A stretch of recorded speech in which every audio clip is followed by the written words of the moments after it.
Tallahassee 27 Friday Night Overtime. Sponsored by Tallahassee Board of Realtors.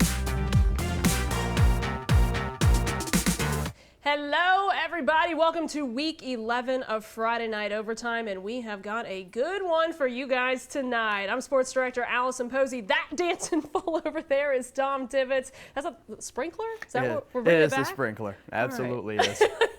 I've got the long sleeves on because it was kind of chilly tonight, but the races for region crowns, they were red hot. And a lot of region titles on the line as well. Bainbridge hosting Thomas County Central in 4A Region 1. And with a win, the Bearcats, your region champs. Absolutely. The Jackets, though, not out of the race just yet. They need a win, and they need a little bit of help. So a good one going down in Decatur County tonight. It's our Friday Night Overtime game of the week. So a big night, folks, and the Bearcat mascot, he was pretty fired up. Not fired up after this, though. Sam Brown for TCC. He launches this one. Adam Hopkins gets his arm stretched out and makes the grab.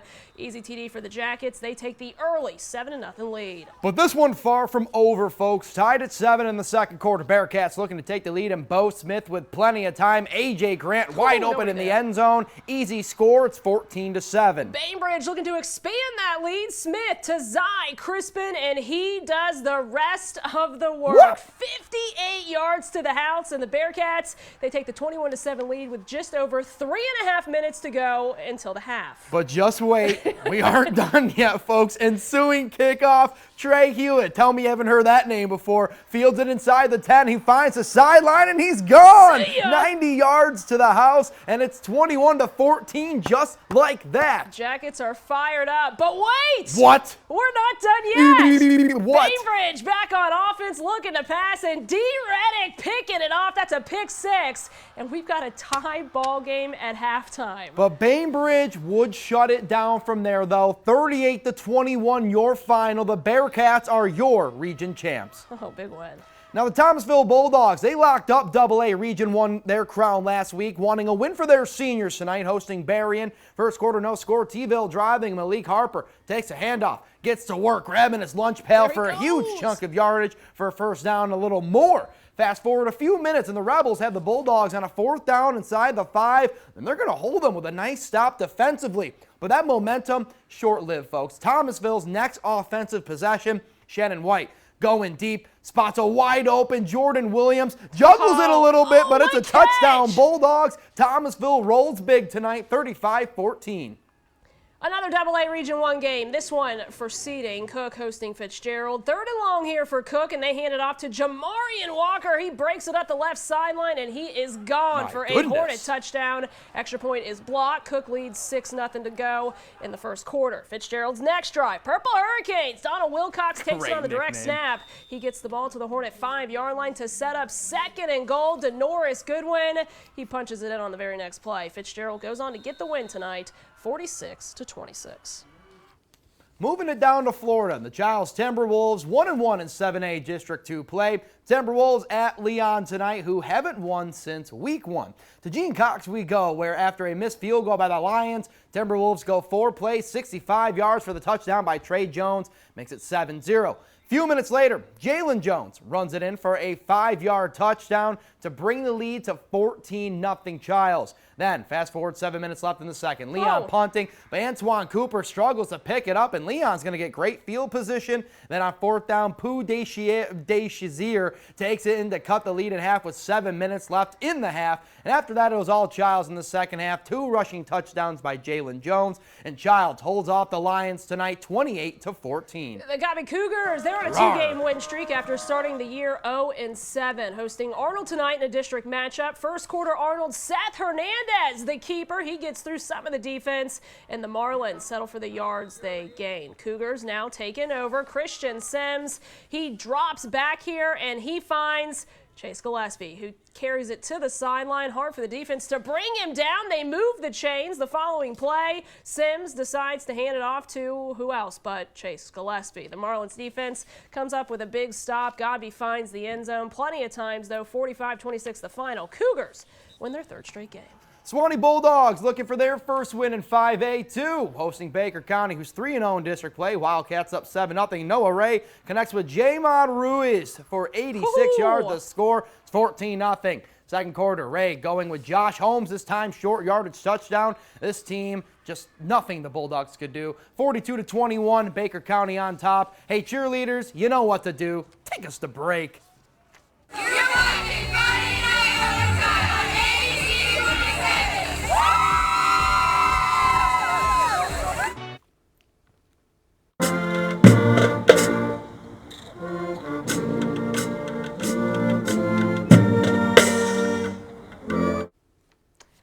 Welcome back to Friday Night Overtime. The Godby Marching Cougars, they are our band of the week. Godby with a big win tonight, and while some teams fighting for region or district titles, others conference titles. Oh yeah, Lafayette at Port St. Joe, second quarter in this Sunshine State Athletic Conference first round playoff game. St. Joe up 8-0. Lafayette looking to respond. Mario Thomas finding Nikel Freeman, touchdown Hornets. Extra point no good, remember that. So the Tiger Sharks still lead 8-6. Port St. Joe's Colin Amison matches the Hornets with his own find. He hits DJ Oliver and earning them a trip inside the red zone. What a catch, too. Cut the ups. Oliver finishing the job himself here. Their kick was good, so the Sharks extend their lead 15-6. Close game. That missed extra point coming back to haunt Mayo, 21-20. The final score. Every point is important. Now, McClay hosting Monroe. This one just four wins in the record column. Mid-first quarter will start. Joshua Brown drops back, decides to keep the ball, runs enough for a first down, and they move the chains. Move the chains. 3 minutes left in the first quarter. Here they are, Monroe dropping back. Finds the throw. Who's it going to go to? Why? Air it out to Wyatt Sullivan, of course, who comes down with the catch. And that's a touchdown. The extra point, no good. Common theme tonight. Next opportunities for the Bobcats. Joshua Brown wants to throw it, and he's going to find Wyatt Sullivan again because, hey, if it ain't broke, don't fix it. Second touchdown of the half, and no answers for the Marauders. And Monroe rolls tonight 39-0 with a shutout win. The Madison County Cowboys on the road to face Bradford. The Cowboys, they get the ball first tonight, and on their opening possession comes down to 4th and half a yard from the 23. Keyshawn Mitchell gets more than half. He gets all 23 yards. Breaks free for the TD. Like he said, 6-0 Madison County. Still first quarter. Tommy House looking for space. He is met by a House. Trent Hankerson makes the denial, but after another 4th down conversion, Jamie Hampton sneaks it in on the second effort. 14-0 boys. Madison County's ground game too much tonight. Madison wins 32-21.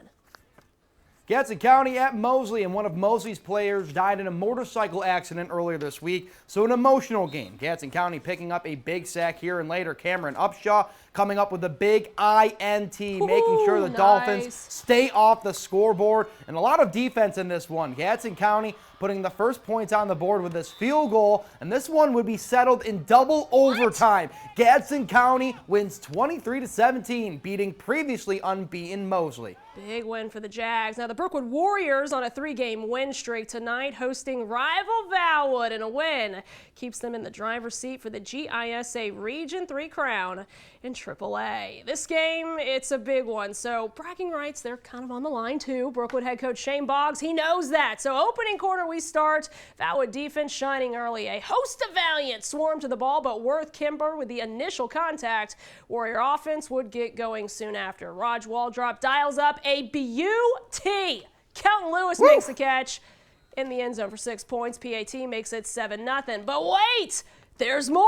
First quarter winding down. Waldrop striking again, this time to an open TJ Thomas. My goodness gracious. Just makes it look so easy, right? Brookwood winners of this rivalry tonight, 33-21.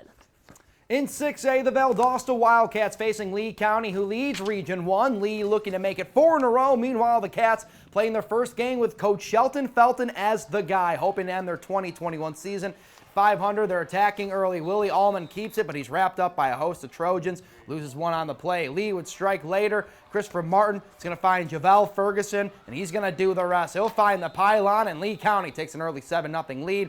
Second we go, more Lee. The give to Osamne Chroma, and the freshman's going to find some daylight for 6. Trojans would take a 13-0 lead with a score, and Lee wins a tight one late in this contest, 13-6 your final. In Single A, CLINCH County on the road at IRWIN County in a Region 2 contest. First quarter action, it's 3rd and 15. Indians QB Cody Soliday looks to his left. He throws a wheel route to Bo Payne for a 45-yard touchdown. Indians up 7-0. This one, all IRWIN County, 42-7, the final over CLINCH.